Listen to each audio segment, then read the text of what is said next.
nous voici réunis pour honorer, éclairer et projeter l'avenir des Daara. Ces institutions qui, depuis des siècles, forgent en silence le citoyen, où l'on éveille à la patience, à la rigueur, à la maîtrise de soi. C'est parler de civisme, de patriotisme et de spiritualité. En vérité, parler des Daara, c'est remettre au cœur notre projet de société.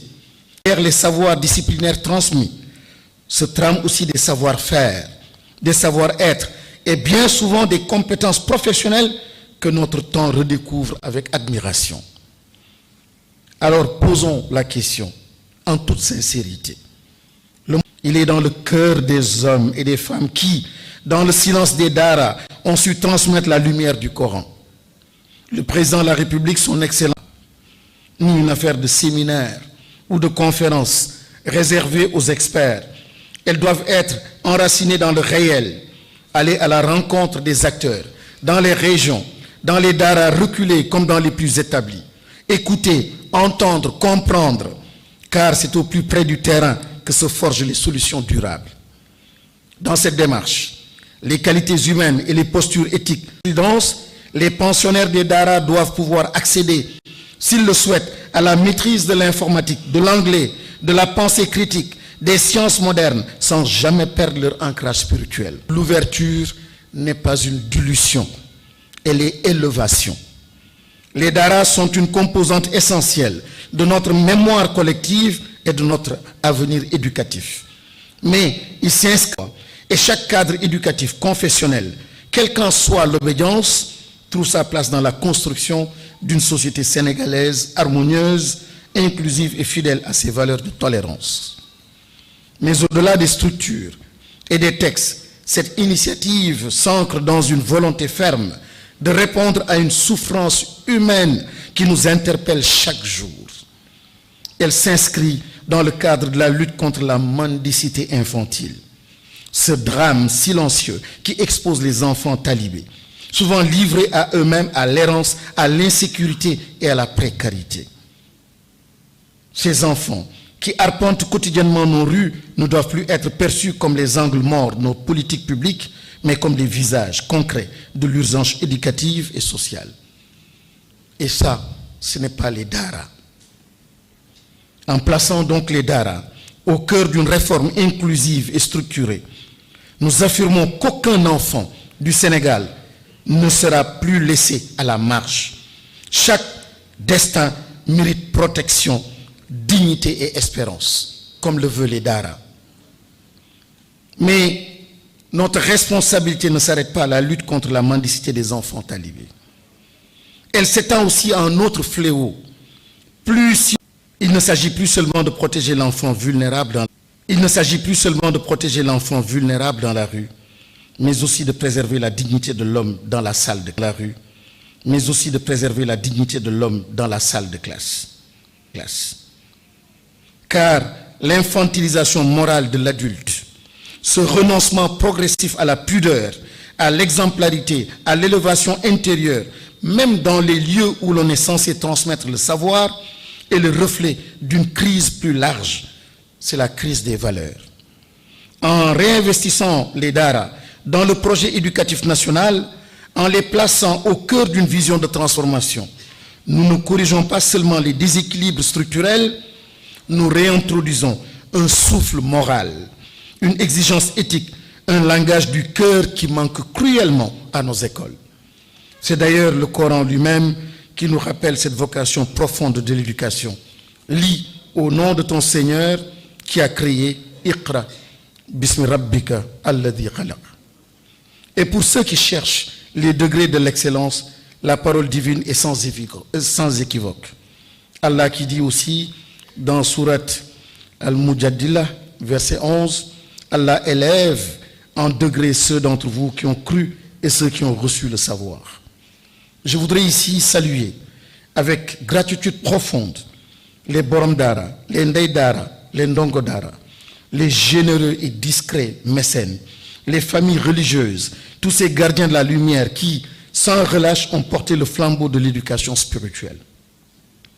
Que leur sacrifice silencieux soit reconnu à leur juste mesure. qu'Allah subhanahu wa ta'ala continue de faire fructifier leurs œuvres. Aujourd'hui, nous entamons un processus. Il sera exigeant. Il exigera en effet lucidité, clairvoyance, équité. Mais il est à notre portée si nous restons unis dans l'intention et cohérents dans l'action. Permettre à chaque enfant du Sénégal d'accéder à une éducation qui éclaire la raison, renforce la foi, développe les compétences et nourrit l'espérance. Telle est notre mission. Et c'est ensemble que nous la réaliserons. Au nom du président de la République, je déclare solennellement ouvertes les Assises nationales des Daara. Au nom de la Banque mondiale, je tiens tout d'abord à remercier le ministère de l'Éducation nationale et la direction des Daara pour la qualité de notre collaboration depuis plusieurs années. Ensemble, nous avons œuvré avec engagement et respect pour soutenir la modernisation des Daara tout en préservant leur identité spirituelle, éducative et culturelle, profondément ancrée dans les valeurs du Sénégal. Il convient de souligner que le Sénégal a fait face à un enjeu majeur. Aujourd'hui, environ 1,5 million d'enfants sont actuellement hors du système scolaire formel, soit environ 45% des enfants en âge d'être scolarisés, c'est-à-dire des enfants entre 6 ans et 11 ans. Ces derniers bénéficient de diverses alternatives éducatives, notamment les Daara, ces écoles coraniques traditionnelles qui jouent un rôle fondamental dans la transmission des valeurs spirituelles, culturelles et éducatives. Les Daara ne sont pas seulement des lieux d'apprentissage religieux. Ils constituent une composante essentielle du paysage éducatif sénégalais. La Fédération nationale des associations d'écoles coraniques du Sénégal regroupe aujourd'hui près de 16 800 Daara et environ 2 millions de ndongo Daara. Leur poids et leur influence dans la société est ainsi bien souligné. Ces établissements sont souvent les seuls accès à l'éducation pour les nombreux enfants, notamment dans les zones rurales. Conscient de cette réalité, la Banque mondiale a soutenu à travers le projet d'amélioration de la qualité, de l'équité et de la transparence dans l'éducation de base, le PAQET, un investissement de 30 millions de dollars, environ 18 milliards de francs CFA. Ce financement a permis d'améliorer les conditions d'accueil de 527 Daara grâce à la construction et réhabilitation d'infrastructures, l'accès à l'eau potable, le soutien alimentaire, la fourniture d'équipements scolaires, l'amélioration de l'hygiène et de l'assainissement, ainsi que la formation des maîtres coraniques pour enseigner le français et les mathématiques. Pendant la pandémie de Covid-19, un soutien supplémentaire a été apporté à plus de 1000 Daara. Cela comprenait la fourniture de kits d'hygiène et de produits sanitaires, un appui nutritionnel pour lutter contre la malnutrition et une campagne de communication et de sensibilisation intensive sur les mesures d'atténuation de la Covid-19. Le gouvernement du Sénégal s'est fixé pour objectif d'atteindre un taux de scolarisation d'au moins 90% des enfants en âge d'aller à l'école, avec une attention particulière portée à la qualité de l'enseignement, notamment en milieu rural. Cette ambition inclut l'actualisation harmonieuse des curricula des Daara, le renforcement des compétences des maîtres coraniques, l'intégration de la formation professionnelle ainsi que la création de passerelles entre l'enseignement coranique et le système éducatif conventionnel. Les Assises nationales des Daara constituent une occasion unique de dialogue sincère, d'écoute mutuelle et de construction d'une vision commune. Elles doivent nous permettre de bâtir ensemble un avenir où chaque enfant, qu'il soit dans un Daara ou à l'école conventionnelle, de bénéficier d'une éducation de qualité, d'une dignité respectée et de perspectives réelles d'avenir. À cet effet, la cartographie des daara est un travail de base important qui permettra d'affiner les conclusions de ces assises. La Banque mondiale réaffirme sa confiance et son engagement constant aux côtés du Sénégal pour soutenir cette dynamique nationale, dans une approche d'accompagnement respectueux des valeurs culturelles, de soutien adapté aux besoins exprimés et d'appui à une évolution qui préserve l'essence et l'authenticité des daara. kàddu gi nag li ci jiitu mooy ginnaaw bi nu santee sunu borom subhanahu wa taala ci cëral bi mu nu cërale nu féetewoo jàngale alxuraan ak yar doomi jullit yi te lu nu ca fekk nu man koo muñ ngir liggéeyal sunu borom subhanahu wa taala waaye ñu yëkkati nag kàddu yi ngërëm tàmbalee ko ci président de la république ci initiative bu rafet bii nga xam ni alxuraan dund na ci biir Sénégal lu ëpp junniy at te jataay bu ni mel mësta am xalaat bu ni mel mësta am kon bu agsee ci réew mi ci ak njaalbeenam mu wax ni dafa bëgg a jox daara ak xam kon de bu ne jub jubal jubbanti foofu la gën a yelle ndax inna hadha alqur'ana yahdi lillati hiya aqwam kon président de la république ñu ngi koy sant bu baax waaye ki mu ko teg itam ci loxoom di ministère de l'éducation nationale bi mu ko dénkee ba léegi jataay yi mu ci am te dénk ko direction des daara directeur Babacar Samb jiite loolu jataay yépp ñi ngi xam li xew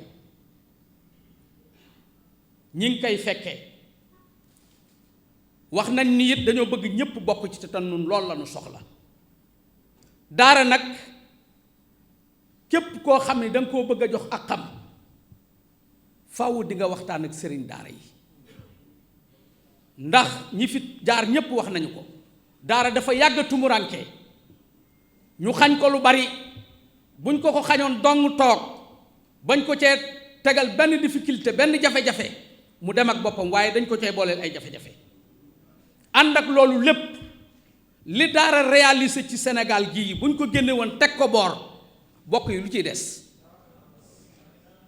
luy des ci réew mi kon jàpp naa ni kooku buñ ko nee dañ laa bëgg a jox sa àq kon buñ ko joxee àqam dana liggéey bu ëpp doole liggéey bu mu liggéey ba waajal Sénégal ba bàyyi fi mag ñi mu fi bàyyi fi ndono li mu fi bàyyi ba maanaam Sénégal mu mel lii mu mel tey réew yu bari teg ko bët ngir aw doxalin ci biir loolu ministère de l'éducation nationale bokk na ci kàddu gi nga xam ni daara ji mi ngi ko yëkkati ndaw yi nga xam ni dañ laa nekkal ci département yi nekkal la ci région yi la nga leen wax nañ leen siiwar bu baax ba loola ñu sàmmoon teg loola te fexe ba acteurs yi bokk ci daara yi di sëriñ daara yi fekke waxtaan yi ndax ñoom ñooy dund daara ñooy dund jafe-jafey daara ñoom buñ ko fekkewul jàpp nañu ni liñ ci bëgg duñ ko mën a am kon daara ña fa nekk di ca liggéey nañ ko xamee loo jege-jege daara ji te bokkoo doo sëriñ daara bi mënoo xamee daara ji noonu beneen bi ci topp ndimbal li daara soxla ministère de l'éducation nationale nañ koy tàmbalee ci ña gën a néew doole nañ koy tàmbalee ci ña gën a suufee mu yéeg jëm kaw ndax daara tumuranke na am na ci ñoo xam ni sonn nañ ci lool te nit day fonk ndonoom am na ñoo xam ni la leen bàyyi ci daara seen deret moo leen ca bàyyi puisque àdduna lii rekk moo fi nekk muy ragal rus jom ragal yàlla rek lañ koy def rus sa moroomum nawle nga ko war a def waaye jomb deret a koy def am na ñoo xam ni buñ doon xiif di mar di bañ a ndékki wala bañ a añ wala bañ a reer du tax mukk ñu woon ginnaaw daara ja jomb nañ ko ñooña dañ leen a war a xam. ministère de l'éducation nationale bokk na ci li nga xam ni daara ji yóbbante na ko mooy jamono yi ñu toll ak fii nu toog di wax dëgg yàlla am nañu kersa tuuti donte le nag am nañ courage te gëm ni fii nu jëm insha allahu rabbi danañ fa àgg. kersa gi li nu ko yóbbee mooy sunu mbokki daara yoo xam ne dañoo jàppoon ni ñoom ñooy bokk jataay bii tey te sunu mbokki daara yooyu caabi féete leen gannaaw.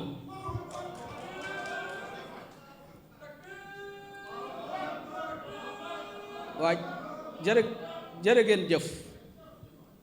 sunu mbokki daara yooyu caabi féete leen gannaaw te bi ñu gëstoo dëgg ba xóotal ko li tax caabi féete leen gannaaw mooy jafe-jafe daara. kon bu ñu jëmee ci waxtaane jafe-jafe daara ndax waxtaan moom lii rek lay jur waaw xaaf jiim. waaw gi mooy waxtaan, xaaf gi mooy xamante, jiim gi mooy jariñante. kon dañu jàppoon ni bu ñu demee ba toog ci assis yi waxtaan dina am, xamante dina am, jariñante dina am. kon bu ñu doxee jëm ci ay assis war a toog war a waxtaan, loolu ñëwagul am ñu téye ci ñun te jafe-jafe daara tax ñu téye leen, loolu dana nu metti. loolee nag noo ngi ñaan li ngeen ci man ak fu ngeen ko mën a jaarale, ndax am na yoon yu ñu war a mën a jaar ba ñu fekkee jataay yii nu jëm. loolu ñu ngi koy sàkku. fi ñuy mujje sunu kàddu mooy docteur Jim Dramé, ab yóbbante la bu jëm ci président de la république. nun ñépp yëg nañu ni alxuraan ni ak ruu mel ci mbindeef ci doomu aadama noonu la alxuraan mel ci jullit, noonu la alxuraan mel ci ab jullit. te suñu réew mi léeg-léeg ñu dégg fi ay jëmm yoo xam ni danañu wax ci alxuraan wax yu safaanoo, wax yu àndu taki teggin, wax yoo xam ni am na gor yoo xam ne bu ñu mënoon a xar suuf si dugg ci dinañ ko def. te gis nañ ni matuwaay yi nga xam ni état war na ko cee jël dafa mel ni jëlu ko ci. loolu nag dañuy sàkku sunu téere bii nga xam ni amuñu lu dul moom, kitaabun bihi narju min allaahi rahmatan wa nanju bihi dunya wa uxra min al karbi, sunu teraangay àdduna sunu yërmandey àllaaxira ci téere bii la ko yàlla def. téere boobu képp ku ko laalati wala nga wax ci ab safaan nañ ko criminaliser. loolu mboolem sëriñ daara yi ñu ngi koy sàkku, ndax téere bi mooy patrimoine bi nga xam ne mënuñu koo ñàkk. téere bi moo defar Cheikh Omar Foutiyou Tall, téere bi moo defar Cheikhul Khadim, téere bi moo defar Maam Alaaji Malick, téere bi moo defar Cheikh Ibrahima Niass.